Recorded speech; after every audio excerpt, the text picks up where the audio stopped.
YCP నేతలు చేస్తున్నటువంటి భూ కబ్జాలు కావచ్చు, స్కాములు కావచ్చు, ఒక్కొక్కటిగా బయటకు వస్తూనే ఉన్నాయి. నిన్నగాక మొన్న ఆల్రెడీ ఒక నెల 2 నెలల క్రితం వైసీపీ మాజీ ఎమ్మెల్యేగా ఉన్నటువంటి వినుకొండ మాజీ ఎమ్మెల్యేగా ఉన్నటువంటి బొల్లా బ్రహ్మనాయుడు హైదరాబాద్ నడిబొడ్డున 100 కోట్ల రూపాయల భూమి కొట్టేసే ప్రయత్నంలో భాగంగా 5 నకిలీ జీవోలు సృష్టించి అడ్డంగా దొరికిపోయాడు.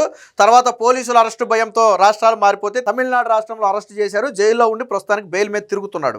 అలాగే తమ్మినేని సీతారాం మనం చూసాం, 4 కోట్ల రూపాయల విలువైన భూ కబ్జాలో ఏకంగా ఒక బతుకున్న వ్యక్తిని చనిపోయినట్టుగా తప్పుడు డెత్ సర్టిఫికేట్ సృష్టించి, తప్పుడు ఫ్యామిలీ మెంబర్ సర్టిఫికేట్ సృష్టించి భూమిని కొట్టేసే ప్రయత్నంలో వారం రోజులు పరారైపోయి కోర్టు నుంచి రక్షణ పొందిన తర్వాత బయటకు వచ్చాడు. ప్రస్తుతానికి కేసు విచారణను ఎదుర్కొంటున్నాడు, మనందరం చూసాం. ఇప్పుడు అదే బాటలో అదే రకంగా మరొక వైసీపీ నేత చేస్తున్నటువంటి భారీ కుంభకోణాన్ని ఎన్ఫోర్స్మెంట్ డైరెక్టరేట్ అధికారులు బయటపెట్టారు. రాష్ట్ర ప్రభుత్వానికి, రాష్ట్ర పోలీసులకు ఈ కేసుకు సంబంధం లేదు. ఎవరైనా అనొచ్చు రాష్ట్ర ప్రభుత్వం కక్ష సాధిస్తుంది వైసీపీ నేతల మీదని. అసలు రాష్ట్ర ప్రభుత్వానికి, రాష్ట్ర పోలీసులకు సంబంధమే లేదు. సో వైసీపీ వెస్ట్ ఇన్ఛార్జిగా ఉన్నటువంటి, విశాఖ వెస్ట్ ఇన్ఛార్జిగా ఉన్నటువంటి విజయప్రసాద్, మళ్ళా విజయప్రసాద్ ఎవరైతే ఉన్నారో ఆయనకు ఒక వెల్ఫేర్, అంటే ఒక వెల్ఫేర్ అసోసియేషన్కి సంబంధించి ఒక ప్రైవేట్ కంపెనీ ఉంది. వాస్తవానికి అదేంటంటే రియల్ ఎస్టేట్ వ్యాపారం చేసేటువంటి ఒక కంపెనీ.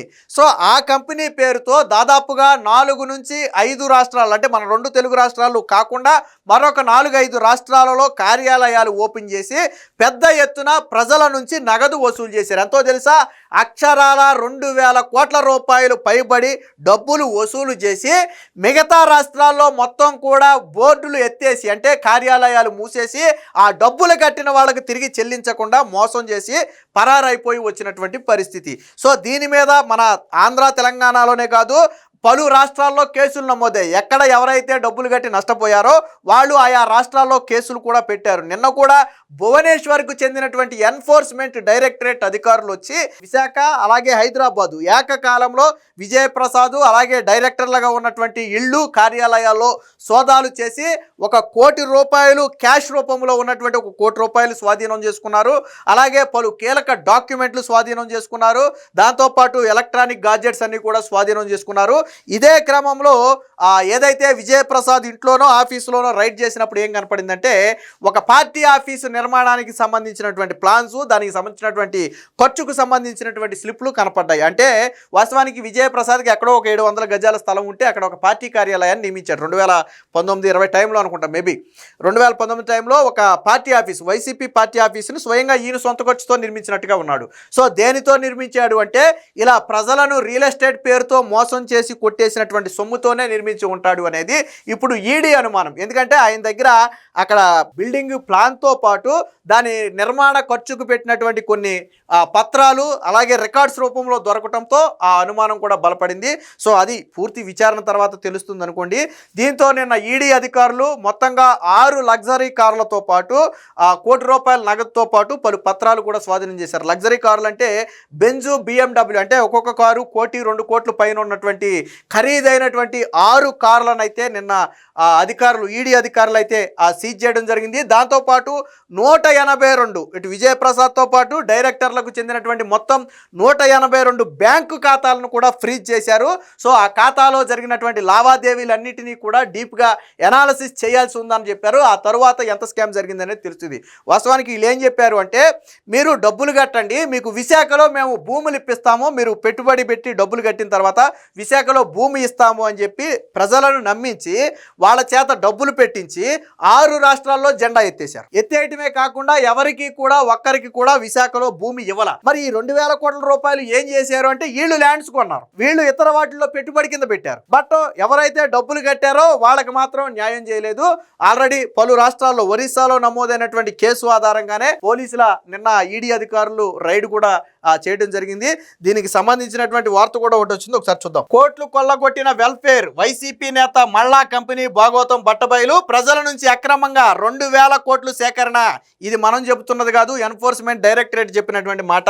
కోటి నగదు, 6 లగ్జరీ కార్లు స్వాధీనం, 182 బ్యాంకు ఖాతాల ఫ్రీజ్ కూడా చేయడం జరిగింది. మాజీ ఎమ్మెల్యే విశాఖ వైసీపీ నేత మల్లా విజయప్రసాద్కు చెందిన welfare building and estates private limited company ప్రజల నుంచి అక్రమంగా కోట్ల రూపాయలు దండుకుండి చట్ట నిబంధనలు ఉల్లంఘించి 2,000 కోట్ల రూపాయలు సేకరించినట్టుగా ఈడీ దర్యాప్తులో వెల్లడైంది. రియల్ ఎస్టేట్ వ్యాపారం పేరుతో భారీ స్థాయిలో డిపాజిట్లను సేకరించినట్టుగా ఈడీ గుర్తించింది. ఈ నెల 5వ తేదీన విశాఖపట్నం, హైదరాబాద్లో కంపెనీ ఎండి విజయప్రసాద్ అలాగే డైరెక్టర్లుగా ఉన్నటువంటి రామకృష్ణ, శ్రీనివాసరావు తదితరులకు చెందినటువంటి ఇళ్లు, కార్యాలయాల్లో భువనేశ్వర్ ఈడీ జోనల్ కార్యాలయ అధికారులు సోదాలు జరిపారు. పలు రాష్ట్రాల్లో చిట్ ఫండ్ కుంభకోణంపై జరుగుతున్న దర్యాప్తులో భాగంగానే ఈ తనిఖీలు కూడా చేశారు. సోదాల్లో గుర్తించిన ఉల్లంఘనలు, ఇతర అంశాలపై సోమవారం ఈడీ ఒక ప్రకటన విడుదల చేసిందంటే వాస్తవానికి ఇది ఈ నెల 5వ తారీఖునంటే దాదాపు 5-6 రోజులు అవుతుంది ఘటన జరిగి. ఇప్పుడు ఎందుకు బయటకు వచ్చిందంటే అప్పుడు స్వాధీనం చేసుకున్న వాటన్నిటినీ కూడా ఎనాలిసిస్ చేసినటువంటి ఈడీ అధికారులు ఈరోజు ఒక ప్రకటన విడుదల చేశారు. మొత్తంగా 2,000 కోట్ల రూపాయలు స్వాధీనం చేసుకున్నారని, అలాగే ప్రజల నుంచి డిపాజిట్లను సేకరించి వాటిని ఎక్కడా కూడా లెక్కల్లో చూపలేదని, ఇన్కమ్ ట్యాక్స్ చెల్లించకుండా ఎగ్గొట్టారని, అలాగే ఇతర రాష్ట్రాల్లో నమోదైన కేసుల ఆధారంగానే ఈ కేసు విచారణ జరుపుతున్నట్టుగా చెప్పారు. వాస్తవానికి ఈ కేసు విచారణ ఆంధ్రాలో కూడా కొన్ని చోట్ల కేసు నమోదైంది. దానికి సంబంధించిన వివరాలు కూడా ఉన్నాయి, నేను ఒకసారి చూపిస్తాను. అంటే ఈయన మీద ఇప్పుడే కాదు, ఏదైతే ఈ వెల్ఫేర్ కంపెనీ ఉందో ప్రైవేట్ కంపెనీ, దీని మీద అనేక కేసులు నమోదైనప్పటికీ కూడా వైసీపీ అధికారంలో ఉన్న సమయంలో, వాస్తవానికి ఈయన ఓడిపోయాడు 2019లో వెస్ట్ నుంచి, బట్ వైసీపీ అధికారంలో ఉంది కాబట్టి ఎవరు ఏమీ చేయని పరిస్థితి. బట్ ఈరోజు ఈడీ దేశవ్యాప్తంగా ఏదైతే చిట్ ఫండ్ మోసాలు జరుగుతున్నాయో ఆ చిట్ ఫండ్ మోసాలకు సంబంధించి దేశవ్యాప్తంగా రైడ్స్ చేస్తుంది. ఆ రైడ్స్లో భాగంగానే ఈరోజు విజయప్రసాద్ కంపెనీ అయినటువంటి ఈ వెల్ఫేర్ అసోసియేషన్లో కూడా రైడ్స్ అయితే చేయడం జరిగింది. దీనికి సంబంధించినటువంటి మరొక వార్త కూడా వచ్చింది, ఒకసారి చూద్దాం. సో ఇక్కడ చూడొచ్చు, వెల్ఫేర్ ముసుగులో వైకాపా నేత మహామేత, ప్రజల నుంచి 2,000 కోట్లకు పైగా డిపాజిట్లు సేకరణ, ఈడీ సోదాల్లో కీలక డాక్యుమెంట్లు, కోటి నగదు స్వాధీనం, అజ్ఞాతంలోకి వైకాపా విశాఖ ఇన్ఛార్జ్ మల్లా విజయప్రసాద్. పాపం ఈ వైసీపీ నాయకులు పారిపోవడం అనేది వీళ్ళకి ఒక ఫ్యాంటసీగా మారింది. వైసీపీ నాయకులు తప్పుడు పనులు చేయటం, పారిపోవటం. గతంలో మీరు బొల్లా బ్రహ్మనాయుడు ఏదైతే హైదరాబాద్లో ల్యాండ్ కొట్టేసే ప్రయత్నంలో దొరికిపోయాడో ఆయన పారిపోతే తమిళనాడులో అరెస్ట్ చేశారు. ఆ తర్వాత మొన్న కేసులో ఏదైతే బైక్ యాక్సిడెంట్ కేసులో పలాస మాజీ మంత్రిగా ఉన్నటువంటి సిదిరి అప్పలరాజు కూడా వాళ్ళ కొడుకుని తప్పించే ప్రయత్నంలో క్రిమినల్ చర్యలకు పాల్పడ్డాడని కేసు నమోదు చేస్తే ఆయన కూడా వారం అజ్ఞాతంలోకి వెళ్ళిపోయి తర్వాత కోర్టు నుంచి రక్షణ కోసం ప్రయత్నం చేసి దొరకలేదు, ఆయన తర్వాత అరెస్ట్ అయ్యాడు. అలాగే ఎవరైతే తమ్మినేని సీతారాం 4 కోట్ల రూపాయలు భూమి కొట్టేసిన కేసులో ఆయన పరారైపోయాడు, కోర్టు నుంచి రక్షణ పొందాక మాత్రమే బయటకు వచ్చాడు. ఆ తర్వాత జోగి రమేష్ కోడలు పెట్టినటువంటి వరకట్నం అలాగే హత్యాయత్నం కేసులో పరారీలో ఉన్నాడు. స్టిల్ ఎక్కడ ఉన్నాడు అనేది ఇప్పటికి కూడా జోగి రమేష్ ఎక్కడ ఉన్నాడు అనేది ఎవరికీ తెలీదు. ఆయన కుటుంబం కూడా పరారీలో ఉంది. ఆ తర్వాత ముస్తాఫా, గుంటూరు మాజీ ఎమ్మెల్యేగా ఉన్నటువంటి ముస్తాఫా కిడ్నాప్ కేసులో పరారైపోయి తర్వాత పారిపోతుంటే ఎక్కడ గుజరాత్ రాష్ట్రంలో పట్టుకున్నారు, ప్రస్తుతానికి అరెస్ట్ అయ్యి జైల్లో ఉన్నాడు. సో ఇప్పుడు చింతాడ రవి ఏదైతే మహిళా ఎస్ఐ మీద దాడి చేసే ప్రయత్నం చేశాడో ఆయన కూడా 10 రోజులు పారిపోయి నిన్నో మొన్నో దొరికాడు, ప్రస్తుతానికి అరెస్ట్ అయ్యాడు. ఇప్పుడు తాజాగా విజయప్రసాద్, అంటే ఒకళ్ళ తర్వాత ఒకళ్ళు వైసీపీ నేతలు చేస్తున్నటువంటి పనులు ఆ తర్వాత ఈ విధంగా ఇది, అంటే ప్రతి ఏదో పని చేయటం, పారిపోవటం. ఒకడేమో కిడ్నాప్ కేసులో ఉంటాడు, ఒకడేమో భూ కబ్జా కేసులో ఉంటాడు, ఒకడేమో ఈ స్కాముల కేసులో ఉంటాడు, చిట్ ఫండ్ మోసాల కేసులో ఒకడు ఉంటాడు, ఇలా ఒకడేమో వరకట్న వేధింపుల కేసులో ఒకళ్ళు ఉంటారు, ఇలా 1 కాదు 2 కాదు, ఒకడేమో సాక్ష్యాధారాలు తారుమారు చేసిన కేసులో ఒకడు ఉంటాడు. అంటే వీళ్ళ నాయకులు చేస్తున్నటువంటి పనులు, వైసీపీ నాయకులు, నేను చెప్పింది మొచ్చికే, ఈ 4-5 కూడా మొచ్చికే. ఈ 2-3 నెలల్లో జరిగినటువంటి ఘటనలే మీకు వివరించా. సో ఏదో ఒక ఎదో పని చేయడం, పోలీసులకు దొరకకుండా పారిపోవడం, ఏదో ఒక ఎదో పని చేయడం, పోలీసులకు దొరకకుండా పారిపోవడం, ఫ్యాంటసీ అయిపోయింది. ఇప్పుడు విజయప్రసాద్ కూడా చేసింది అదే. ఎప్పుడైతే ఈడీ రైడ్ చేసిందో, ఇక రైడ్ చేసిన తర్వాత ఆయనకి సీన్ అర్థమైపోయింది. ఈడీ ఇవాళ కాస్తే రేపైనా కుట్ర మొత్తం బయట పెడుతుంది, బయట పెట్టిన మరుక్షణం నన్ను అరెస్ట్ చేసే అవకాశం ఉందని చెప్పి ప్రస్తుతానికి అజ్ఞాతంలోకి వెళ్ళిపోయాడు, ఫోన్ స్విచ్ ఆఫ్ చేసి అజ్ఞాతంలోకి వెళ్ళిపోయాడు. సో వీళ్ళ చరిత్రలు మొత్తం కూడా ఇలా ఉంటాయి అనుకోండి. 1,000 కోట్ల చిట్ ఫండ్ మోసాల వ్యవహారంలో మాజీ ఎమ్మెల్యే, ప్రస్తుత వైకాపా విశాఖ పశ్చిమ నియోజకవర్గ ఇన్ఛార్జ్ ఇన్ఛార్జిగా ఉన్న మల్లా విజయప్రసాద్పై ఎన్ఫోర్స్మెంట్ డైరెక్టరేట్ కొరడా జులిపించింది. కీలక డాక్యుమెంట్లు నగదు స్వాధీనం చేసుకోవడంతో పాటు విలాసవంతమైన కార్లు, పదుల సంఖ్యలో బ్యాంకుల ఖాతాలు ఫ్రీజ్ చేసింది. విశాఖ, హైదరాబాద్లోని welfare building and estates private limited డైరెక్టర్లుగా ఉన్నటువంటి విజయప్రసాద్, ఆయన బంధువులుగా ఉన్నటువంటి రామకృష్ణ, అలాగే శ్రీనివాసరావు, వీళ్ళ ఇళ్లలో ఏకకాలంలో 5 కార్యాలయాలు అలాగే ఇళ్లలో సోదాలు అయితే చేయడం జరిగింది. ఒడిశాలోని భువనేశ్వర్లో ఉన్న ఎకనామిక్ అఫెన్సెస్ వింగ్ ఒడిశా పోలీసులు నమోదు చేసిన పలు ఎఫ్ఐఆర్ల ఆధారంగా సీరియస్ ఫ్రాడ్ ఇన్వెస్టిగేషన్ ఆఫీస్ ఫిర్యాదు ఆధారంగా ఈడీ రంగంలోకి దిగింది. అంటే ఒక రాష్ట్రంలో కంటే పలు రాష్ట్రాల్లో ఒకే కంపెనీ మీద కీలకమైనటువంటి ఆరోపణలు వచ్చిన నేపథ్యంలో దీన్ని సీరియస్ ఫ్రాడ్ ఇన్వెస్టిగేషన్ ఆఫీస్ కూడా సీరియస్గా తీసుకుంది. దానిలో భాగంగానే ఈరోజు ఈడీ అయితే, ఎందుకంటే వేల కోట్ల రూపాయలు ఎక్కడైతే స్కామ్ కానీ అవినీతి కానీ జరుగుతుందో అక్కడ ఖచ్చితంగా ఈడీ అనేది రంగంలో దిగుతుందో అందులో భాగంగానే ఈరోజు ఈడీ అయితే సోదాలు చేసింది. సోదాల సమయంలో దాదాపుగా ₹1 కోటి నగదుతో పాటు డైరెక్టర్లకు చెందిన స్థిర చరాస్తులు, డిజిటల్ పరికరాలు స్వాధీనం చేసుకుని 182 బ్యాంకు ఖాతాలు ఫ్రీజ్ చేసి 6 లగ్జరీ కార్లను కూడా స్వాధీనం చేసుకున్నారు. సో ఆ రోజు నుంచి విజయప్రసాద్ ఇంట్లో దాడులు జరిగిన రోజు విజయప్రసాద్ ఇంట్లో లేరు. సో ఆ రోజు నుంచి అంటే బహుశా రైడ్ జరుగుతుందనే ముందు సమాచారం ఏమైనా ఉందేమో తెలియదు, కానీ వాస్తవానికి రైడ్ జరిగిన రోజు విజయప్రసాద్ లేడు.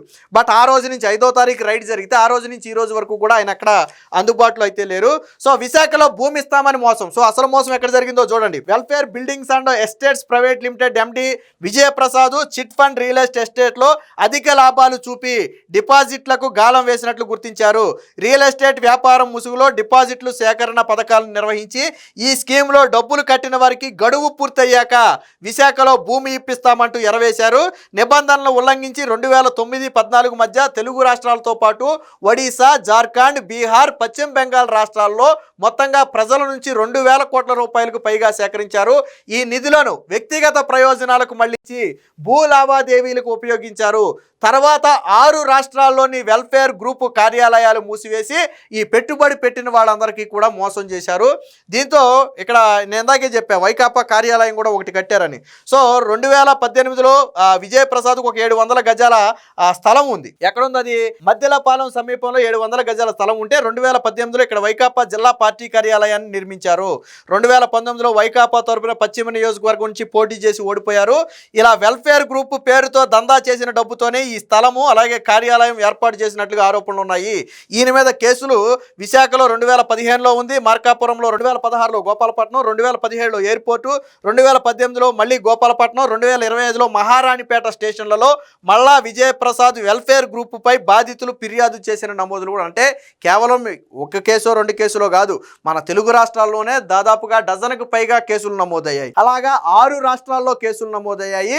ఆ కేసుల ఆధారంగానే ఈ రోజు ఈడీ అయితే ఆ రంగంలో దిగింది. అదే ఒకవేళ రాష్ట్ర ప్రభుత్వం కానీ చర్యలు తీసుకుంటే ఇది రెడ్ బుక్ రాజ్యాంగం, కక్ష సాధింపు అని విమర్శించేవాళ్ళు. పాపం సాక్షిలో ఎక్కడ రాలా, నేను ఈ వార్త వస్తుందేమోనని చూసా. ఇలా వైసీపీ నేత దగ్గర సోదాలు చేసి 2,000 కోట్ల రూపాయల స్కామ్ని బయట పెట్టారని సాక్షిలో ఎక్కడ వార్త రాసేయడమో ఏదన్నా మూలాన్న ఇంత రాసేయడమో అని చూసే కానీ నాకైతే ఎక్కడ మెయిన్ పేజీలో కనపడాలి. ఎందుకంటే వాళ్ళ నేతలు చేసినటువంటి అవినీతిని ఎక్కడ బయటపరచరు. వాళ్ళ నేతలు చేస్తే గతంలో చంద్రబాబు నాయుడు గారి మాజీ పిఏ ఇంట్లో 2,000 20,000 దొరికితే దాన్ని 2,000 కోట్ల రూపాయలని సాక్షిలో ముద్రించి రాశాడు. సిగ్గు లేకుండా 2,000 రూపాయలు దొరికితే 2,000 కోట్ల రూపాయలని రాశాడు. 2,000 20,000 మొత్తానికి 2,000 కోట్ల రూపాయలని రాశారు. ఈ రోజు నిజంగానే 2,000 కోట్ల రూపాయలు దొరికితే ఎక్కడ సాక్షిలో కథనమేలా, వాళ్ళ నాయకుడు చేసినటువంటి స్కామ్కి సంబంధించి కథనమేలా.